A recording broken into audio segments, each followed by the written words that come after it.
3:30 in the morning, not a soul in sight. The city's looking like a ghost town on a moonless summer night. Raindrops on the windshield, there's a storm moving in. He's headed back from someplace that he never should have been. And the thunder rolls, and the thunder rolls. The one thing that's never changed, and is what probably the basis of all music is song. You have to write a good song. You had to write a good song back in the 20s, in the 30s, 40s, 50s, 60s, 70s, 80s, 90s, and the year 2000. You'll have to write a good song. Again. Well, that's good. That's great. In Nashville, they have a saying, it all begins with a song. No place on earth has developed a stronger community of songwriters. Songs are like children. I mean, you really give birth to them, you raise them up, you send them out there into the world, and you hope that that they'll be loved and prosper and do well. And you do sort of send a piece of yourself out there with them every time. I can't hide the way I feel about you anymore.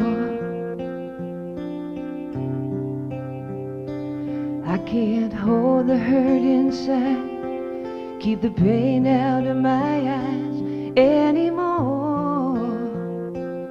Maybe you're born with the instinct to pursue, but to become a crafted songwriter, you got to get around great songwriters. Let you get too close, or you've gone too far. What's the other one? Now you're too far gone. And now You've gone too far, I'm too far gone. Many country hits are collaborations by 2 or 3 songwriters. They construct them during writing sessions that polish and refine the words and melodies. Faith is I was just thinking of the symmetry, though. We're saying promises are broken, faith is lost. But if we say broken promises, faith is lost, it's like then it would almost have to be lost faith. And then we lose the rhyme. Then we lose the rhyme. so I'm coming home. Once the new song is created, writers often go to gatherings called guitar pulls to try out the new works. We had a guitar pull. This was 68, 69, 70. One night at our house was Kristofferson singing Me and Bobby McGee. Bob Dylan was there saying Lay Lady Lay. Joni Mitchell sang Both Sides Now.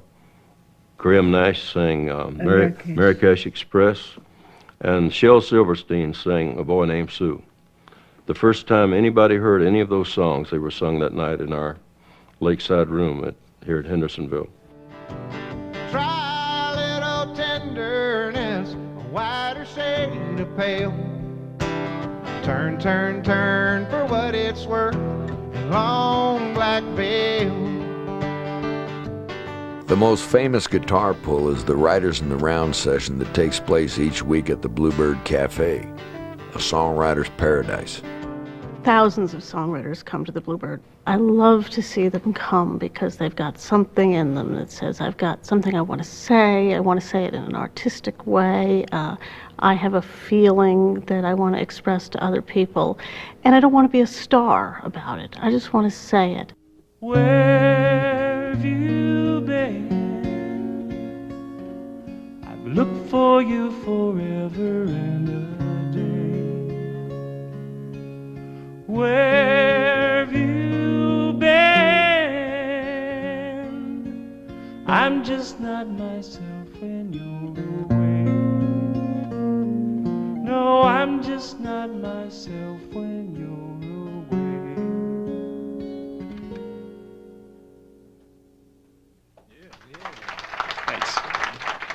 It's an intense moment to sit in the Bluebird and to hear over a few heads songs that'll just bring you to tears and realize that somebody took the time to take the pen out and, I don't know, make dreams come true.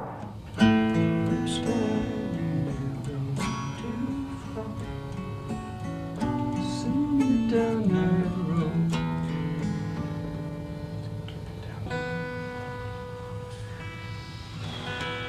Sometimes a song will happen very quickly and seem sometimes to be effortless, and then there's other times, more commonly, when it's a struggle and you work months for 3 lines, you know, so it happens so many different ways. And I'm always grateful and always amazed how it works. That one love song. Songwriting is just an individual thing. Sometimes I get suspicious. It sounds like they're coming from somewhere else, and I try to get them down to remember them before they go away, and that's kind of the way it happens to me. Maybe we can hold that out a little longer. Broken promises, faith is love. What makes a great country song to me is its direct connection to the listener. I mean, this is an amazing art. It's like minimalist. It's like being able to take 2 brush strokes on a canvas and make something that gets an emotional reaction from people. When today is just a memory to me, I know I'll still be loving, I'll still be loving you.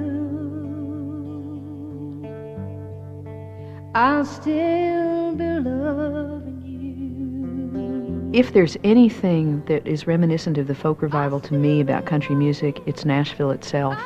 There's not another place or another community like the country music community in Nashville right now today. And whether it's someone like Mary Chapin Carpenter who has crossed wide over into pop worldwide, or a Garth Brooks, or it's someone who's up and coming, it's still coming out of a community spirit that is real akin to that spirit in Greenwich Village in the 60s.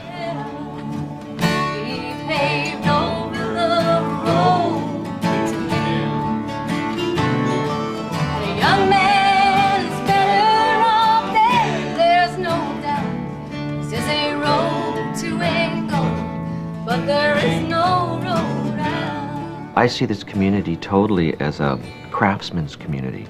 If we could equate it with going to France and looking at the vineyards and the winemakers and so on and so forth, I would say I've seen more great wine that's still on the shelf that even hasn't got out to the public yet. With a lot of humility, I call myself a songwriter because I feel really lucky to call myself a songwriter.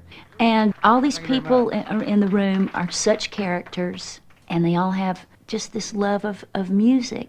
Let's see, Northern Hemisphere, we go this way. Southern Hemisphere, I always we go get that confused.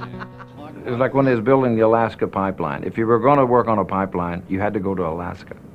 If you're going to write music, you got to go to Nashville. If you're going to write country music, you have to be in Nashville. I'd have nothing to give. I'd spend a lifetime and never have lived if I didn't love you. If I didn't love you. A great country song is something that comes out of that little speaker in a car or a stereo at home or a television set and makes you feel something. You don't just tap your toes, you don't just smile and say that's a nice little ditty, you don't just go around humming it, although you may do all of the above, but it touches something down inside you. When you try to say the same things again now, it sounds too corny, but back then it was original, and it was Blue Eyes Crying in the Rain, and it was You're Cheating Hard, and it was those simple ideas that hit everybody. I would sit down and I would write songs from 8 in the morning until like 4 or 5 in the afternoon. And then I would turn all these songs into my publisher on Friday. And then I was free for the weekend. I never had another creative thought until Monday morning, 8 o'clock, I'd punch in and write songs. I wrote some pretty goofy songs along in there. But I sold some records, too. I wrote day and night, and I write 5 or 6 songs in the morning. In fact, I didn't even think it was unusual, but one week I got 12 cuts by major labels. And I thought, well, I'll beat that someday. Wow, was I mistaken? I mean, that's like, there's no way. We would sit around at the old Tootsie's Orchid Lounge, and that was the only place that we could congregate and pick each other's brains about song, and there was dozens of songs that I heard for the first time in there. If you wanted to find somebody, all you did was go down to Tootsie's or give her a call and she knew where everybody was. At any time you could go in there and see Marty Robbins or Farron Young, Ray Price, Jim Reeves. It was a blessing for the writers and entertainers in the early years in Nashville because there was no place to hang out. And the lightning strikes, another love grows cold on a sleepless night. The storm rolls on out of control, and deep in her heart the thunder rolls. What a wonderful craft it is to write a song that's that simple with such a clear message that can still move people's hearts. That sounds like you fell in love each time. No, my heart resisted. You were cheap. You fell in love every time. Each time my heart resisted. And I gave up. And I gave up on love. I But walked it away. sounds like you've given into it. I think in my music, when I write songs, I'm searching for an innocence. In a constantly complex world, I look for simplicity. I'm surrounded by your loving arms. Never meant to let you get this close.